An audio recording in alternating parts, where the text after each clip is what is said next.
next item on the order paper today is the statement by the Minister of Women, Youth and Persons with Disabilities on Disability Rights Awareness Month. I now recognize the Minister. While she's walking to the podium, I am very happy that one soccer club in my constituency, Magezi, has actually affected negatively some of the known clubs in this country. That is unparliamentary. And viva my constituency. What is parliamentary about that? Thank you. What is parliamentary? You're Honorable putting the House member, into disrepute, Speaker. order. Must be neutral. Honorable Trollip. Honourable Speaker, on a point of order, it has nothing to do with what you've just said now. But you said you'd make a ruling in a sitting at least 2.5 to 3 months ago in the Good Hope chambers, where there was a point of order raised against me after having responded in the question sessions to the Deputy President. I was informed that I would get that ruling last week. You are going to get it today at the end of the debate. Wonderful, thank you. Yes, Honourable Member, because I thought the rights of disabled people should actually be elevated today. Thank you very much. Now you can go ahead. Thank you. Honorable Speaker, Honorable Deputy President of the Republic, Mr. Mashatile, Honorable Deputy Minister for Women, Youth and Persons with Disabilities, Ms. Steve Litsike, Honorable Members of Parliament, distinguished and esteemed guests from the disability sector, fellow South Africans.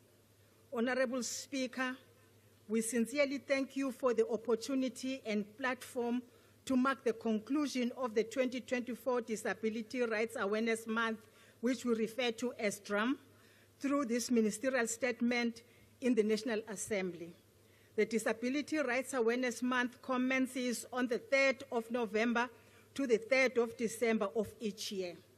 On this day, the 3rd of December, in accordance with the United Nations resolution, we join the international community in commemorating the International Day of Persons with Disabilities.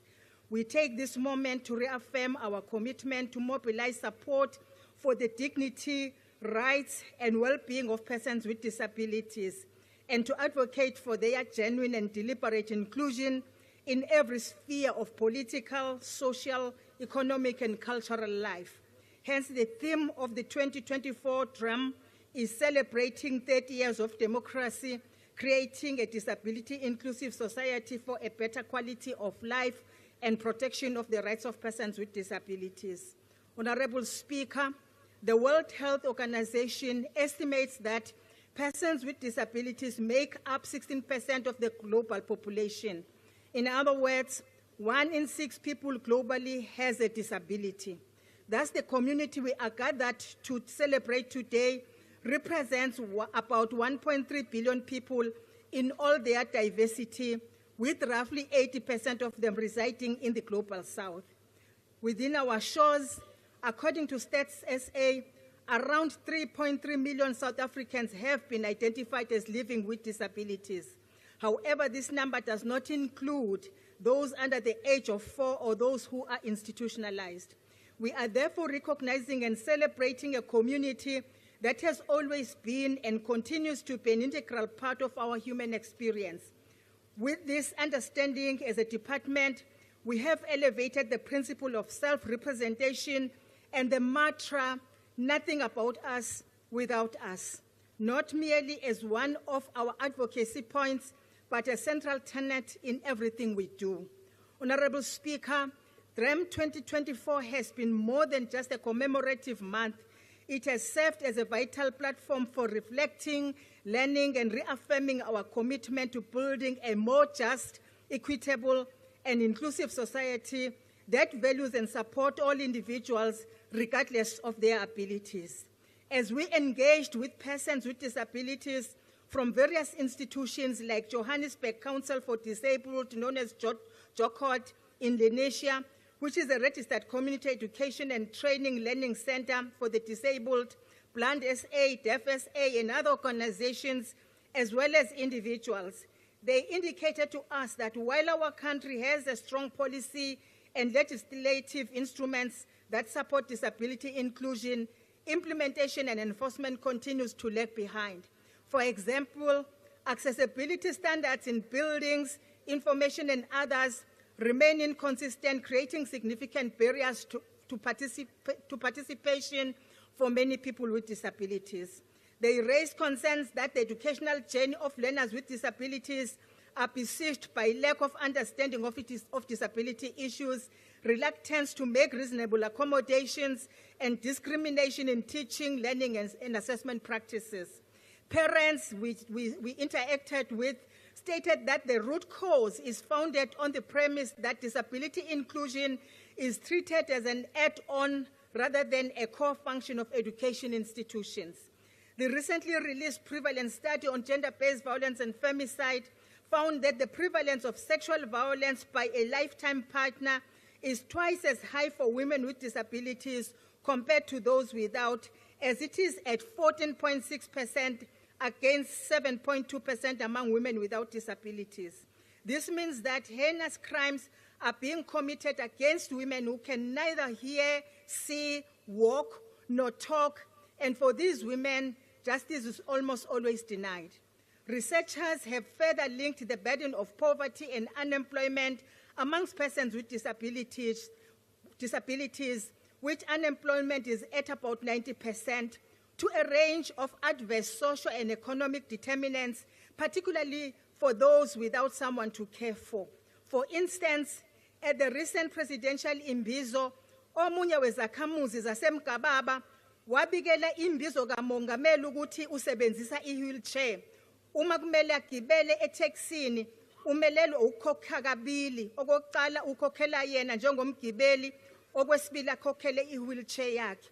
Okusho ukuthi uma engenamali eyanele ukukhokha kabili, akakwazi ukuthatha lolo hambo noma ngabe lubaluleke kanjani.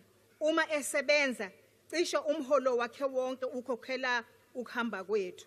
Honorable members, these are day-to-day lived realities persons with disabilities face, challenges that we as government leaders, social partners and private sector alike must address head-on.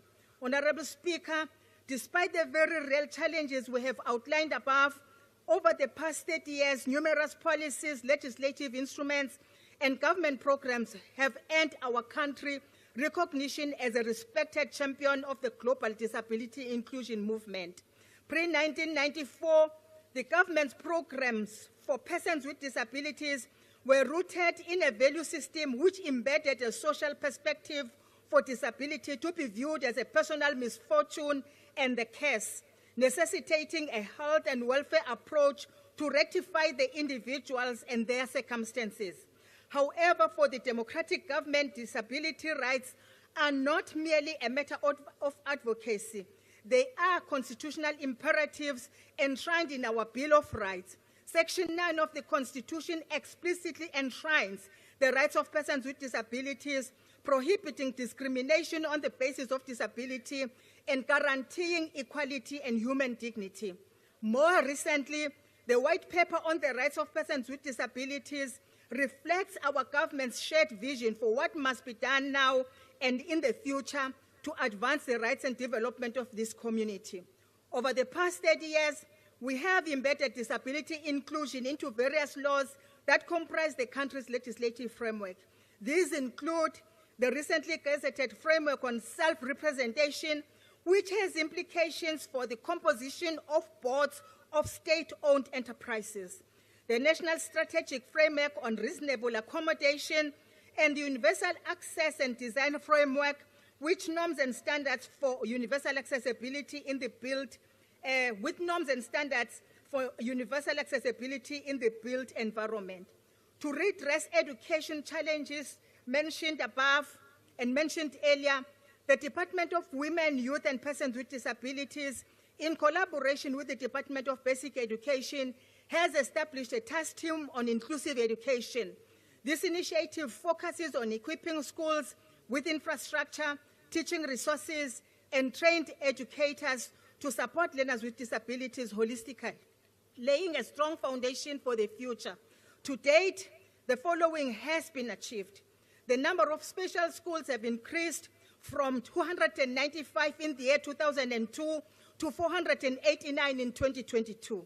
This led to the number of learners in special schools increasing from 64,000 in 2002 to 139,000 in 2022.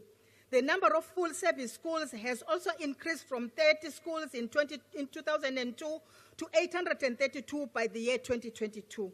The number of learners with disabilities in ordinary schools has also increased from 77,000 in 2002 to 121,000 by the year 2022. For tertiary education, the Department of Higher Education and Training has established a strategic policy framework on disability for post-school education and training system, which mainstreams the disability considerations across institutions to foster an enabling environment. We therefore congratulate the Minister of Higher Education and Training, Dr. Nobuhle Nkamane, on the recent launch on phase 1 of the National Skills Fund Disability Program. This transformative initiative, with a budget of 1 billion rand, aims to empower persons with disabilities across South Africa through tailored skills training programs. In social security, persons living with disabilities receive monthly disability grants that provide much-needed financial support. And of course, South African Sign Language is now recognized as the 12th official language in South Africa.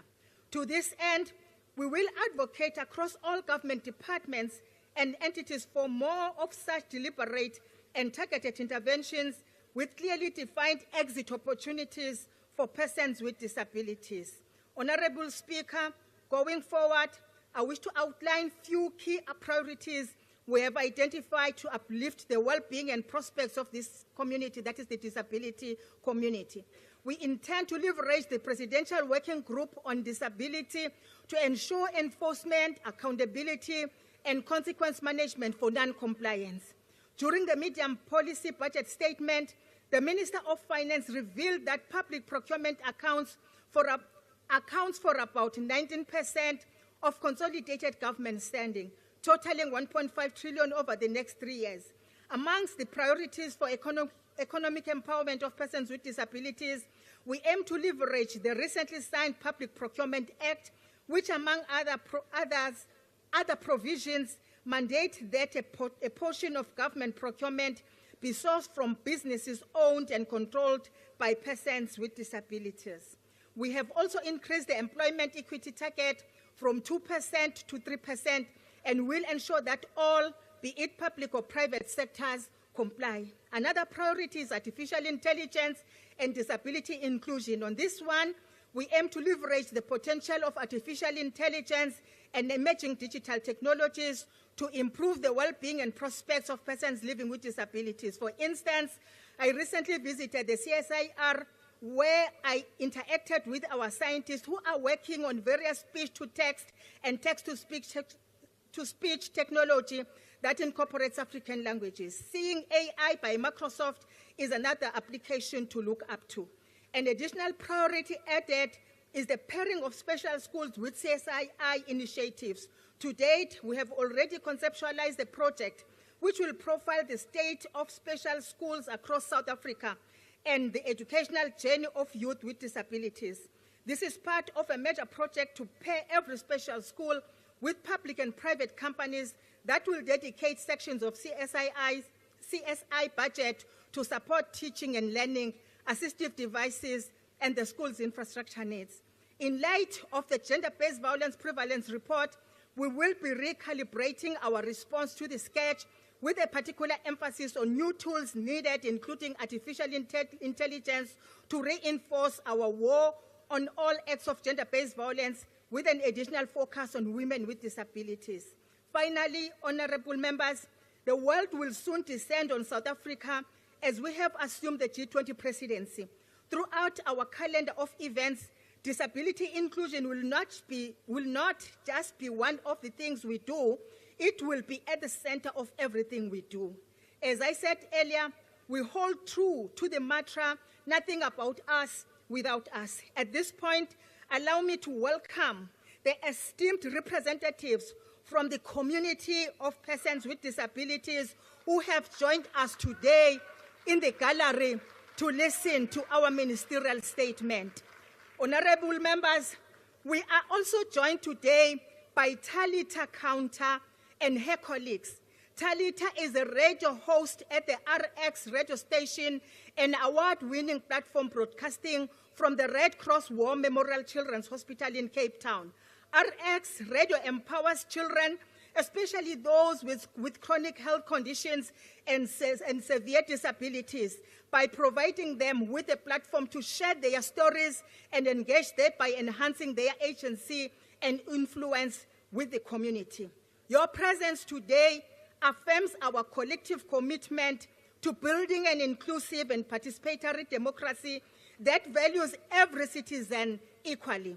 Disability inclusion must be a lived reality that must guide every policy, program, and action in our society.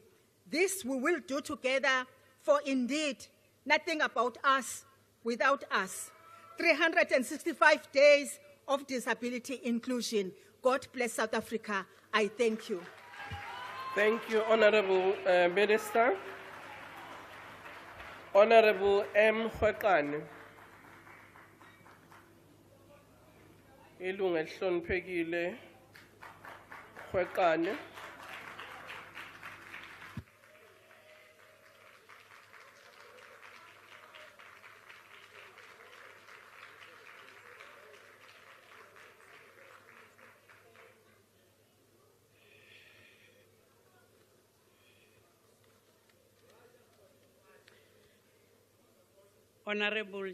Honorable Speaker, I greet you all in the name of South Africans and our revolutionary organization, Umkhonto weSizwe, as led by our revolutionary president, Comrade Jacob Zuma. Dislodging and eradicating South African and the historical disparities facing the majority of this country is a doable and possible exercise, and this can only be achieved by those committed to transformation.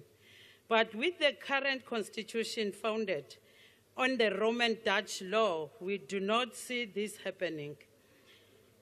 This constitution serves the minority and foreign interest at the expense of the majority. It fails to promote the interest of the youth and people living with disability in many ways. The funding models of the government are not compatible with the needs of the youth and people living with disabilities. And this on its own, it's delaying transformation in these two strata. Madam Chair, Madam Speaker, disability is referred to in numerous SDGs, especially in relation to education, growth and employment, inequality and accessibility of human settlement. They are an important step towards addressing the barriers faced by persons living with the disabilities and addressing their lives in a holistic fashion. It is also reasonable to note that people with disability on average as a group are more likely to experience adverse socio-economic outcomes than people without disabilities, such as difficulty in accessing education, poorer health outcomes, lower levels of employment, and higher poverty rates. In South Africa, we have seen this cycle of depreciation of life frequently and historically.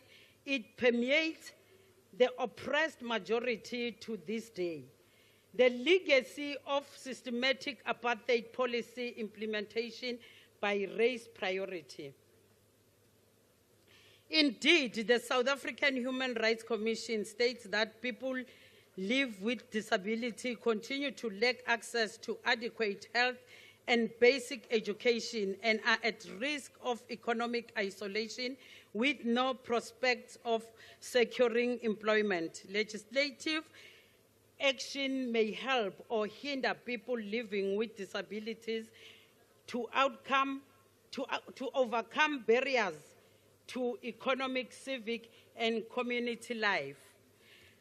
Various studies confirm that many children with disabilities struggle to access education due to insufficient accommodation.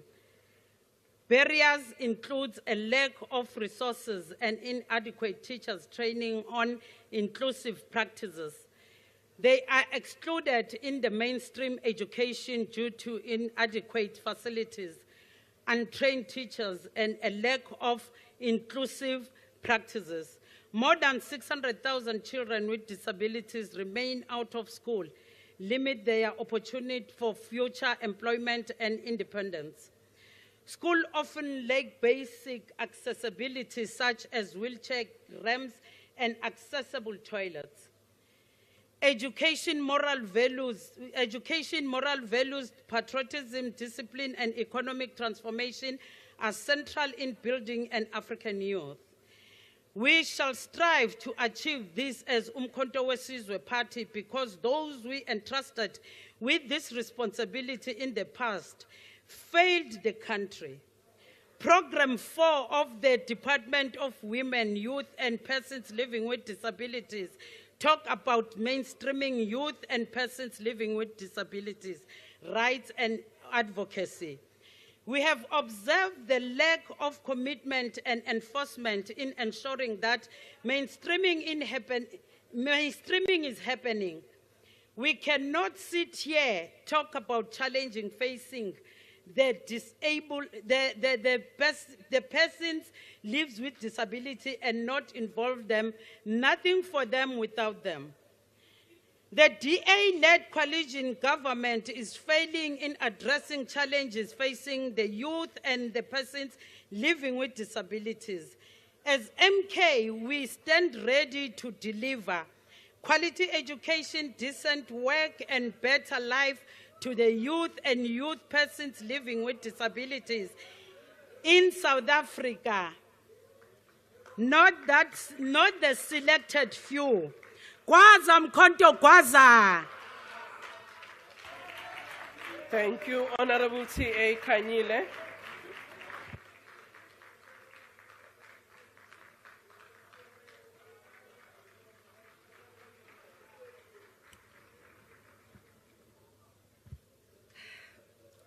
Honorable Speaker, honorable members, thank you for the opportunity to participate on this debate on Disability Rights Awareness Month. The term persons with disabilities is used to apply to all persons with disabilities, including those who have long-term physical, mental, intellectual, or sensory impairment, which, in interaction with various attitudinal and environment barriers, hinder their full and effective participation in society on an equal basis with others. It is also important to note that a person with disability may be regarded as a person with a disability in one society or setting, but not in another, depending on the role that person is assumed to take in his or her community. The perception and reality of disability also depend on the technologies, assistance, and services available, as well as on cultural considerations. We also need to be mindful of the fact that disability resides in the society, not just in the person. A person in a wheelchair might have difficulties being gainfully employed, not because of their condition, but because there are environmental barriers such as inaccessible buses or staircases in the workplace which obstruct his or her access. Despite the progress that has been made, severe challenges remain. Persons with disabilities still have a lower share of participation in both basic and higher education. We all know too many people with disabilities are still unemployed, even though they can work, even though they want to work, even though they have so much to contribute. In some cases, it's a lack of access to skills training. In some cases, it's an employer that can't see all these candidates have to offer. Maybe sometimes people doubt their own self-worth after experiencing a lifetime of discouragement and expectations that were too low. Speaker, I think there's a mic that is on. Order, honorable members. If there is one opening the mic, can you please switch it off so that we allow the speaker on the podium to be heard or not disturbed? Thank you very much, Honorable Speaker. We all know too many people with disabilities are still unemployed, even though they can work, even though they want to work, even though they have so much to contribute. In some cases, it's a lack of access to skills training. In some cases, it's an employer that can't see all these candidates have to offer. Maybe sometimes that people doubt their own self-worth after experiencing a lifetime of discouragement and expectations that were too low. Whatever the reason, we've got to do better. Our country cannot let all that incredible talent go to waste. The convention states that the appropriate government shall ensure that persons with disabilities enjoy equal legal rights on an equal basis with others in all aspects of life and have the right to equal recognition everywhere as any other person before the law. Persons with disabilities continue to have challenges in accessing basic services such as public transport and government buildings.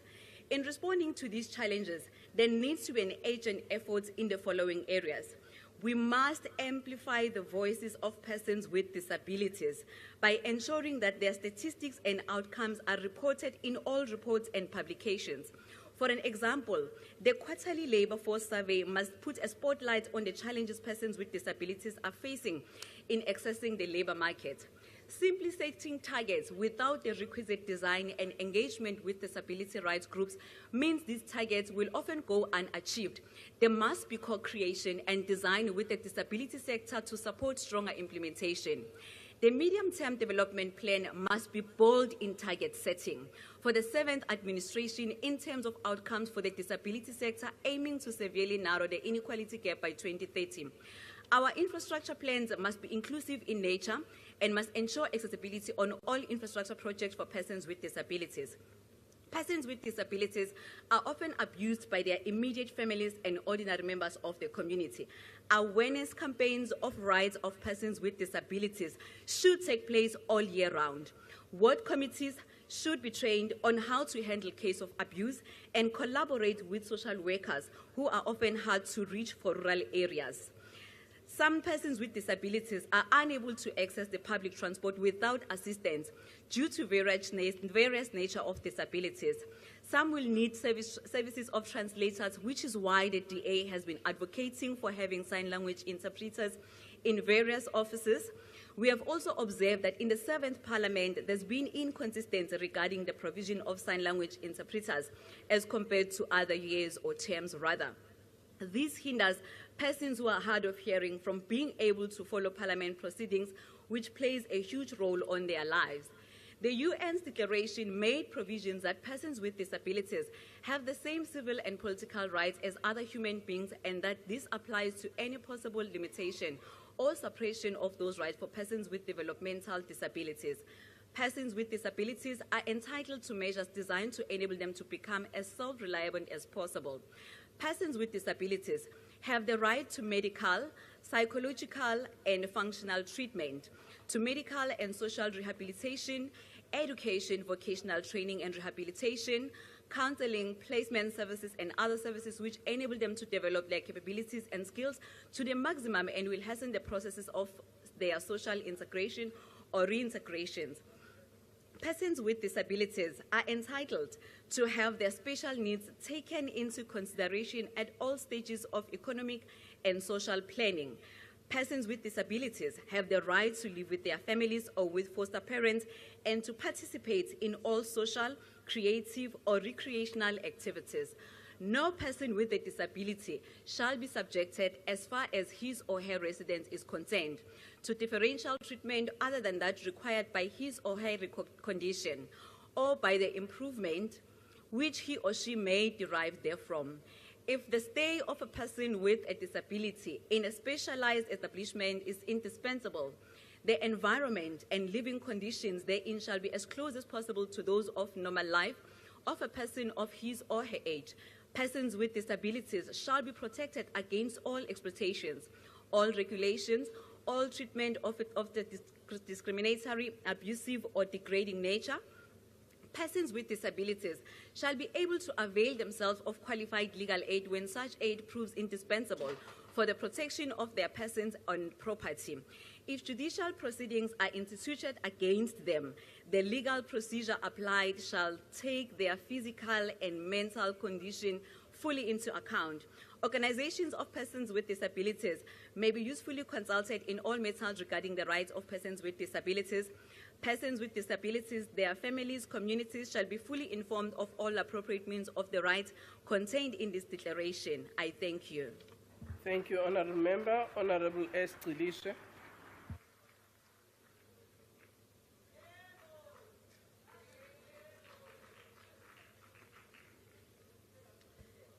Thank you, Speaker. Women, youth, and persons with disabilities still experience multiple oppressions and exclusions in South Africa today, and the state has not adequately addressed the needs of these constituencies. Let us first address the plight of women.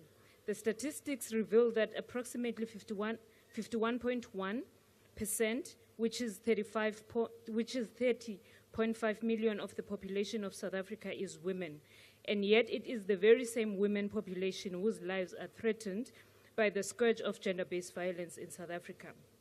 Speaker, the rising levels of GBV cases seem to suggest that the state and the judiciary have lost the war against GBV and femicides. Our courts are inundated with a huge backlog of GBVF cases that have not been processed. Perpetrators of these crimes roam on our streets to terrorize our communities with impunity because the state and the judiciary have no ability to curtail this criminality. The Commission for Gender Equality reports that between April 2022 and March 2023 alone, a staggering 53.498 sexual offenses were reported to the South African Police Service, with rape accounting to 42,780 of these cases. According to KPMG, the estimated cost related to the fight against GBVF in the country is between 28 billion and 48 billion per year, which amounts to 0.9 and 1.3% of the country's annual GDP. These staggering numbers are a reflection of a failed state and a judicial system that has lost its moral and legal compass to restore the rule of law in South Africa. As the EFF, we believe that gender-based violence and related antisocial activities are reinforced and even sustained by the deplorable general conditions of our people. Therefore, a key to women emancipation is emancipation of all. In our manifesto, we emphasize transforming the lives of our people in the ghettos from one of generalized structural violence as a mechanism to end all violence, including violence against women. Let us now address the youth. Speaker, young people continue to be excluded from economic activities because the state has no clear contingent plan to create the job massive opportunities and sustain employment for the youth. Young people continue to languish on the margins of society because of the failure of this department to prioritize the interest of young people. The stats show us that unemployment rate for young people aged 14 to 24 is at 60.8%. Order, Honourable Member, let's not drown the speaker on the podium. You can't protect yourself, the speaker must. Okay, continue. thank you, Speaker. The stats show us that the unemployment rate for young people aged 14 to 24 is at 60.8%. 15 to 34 years is at 45.5%, and national average is sitting at 32.9%. This is a ticking bomb. Unless we make it compulsory for government departments, sectors, and public institutions and industries to employ a minimum of 40% of their workforce from youth between ages of 18 and 35, we will not win the war against unemployment. Young people want jobs, and they want jobs now. Chairperson, now we come to the challenge faced by the people living with disabilities or special needs. The country has not made a proper and adequate adjustment to accommodate the diverse needs of persons living with disabilities in South Africa. And to this effect, Data shows us that women and girls with disabilities express double, if not triple, discrimination, which places them at the higher risk of gender-based violence, sexual abuse, and neglect, and exploitation. The EFF submits that each and every public institution, such as hospitals, police stations, home affairs offices, labor offices, and social development offices, have at least 2 people who are trained at and understanding sign language to cater for the people who cannot speak.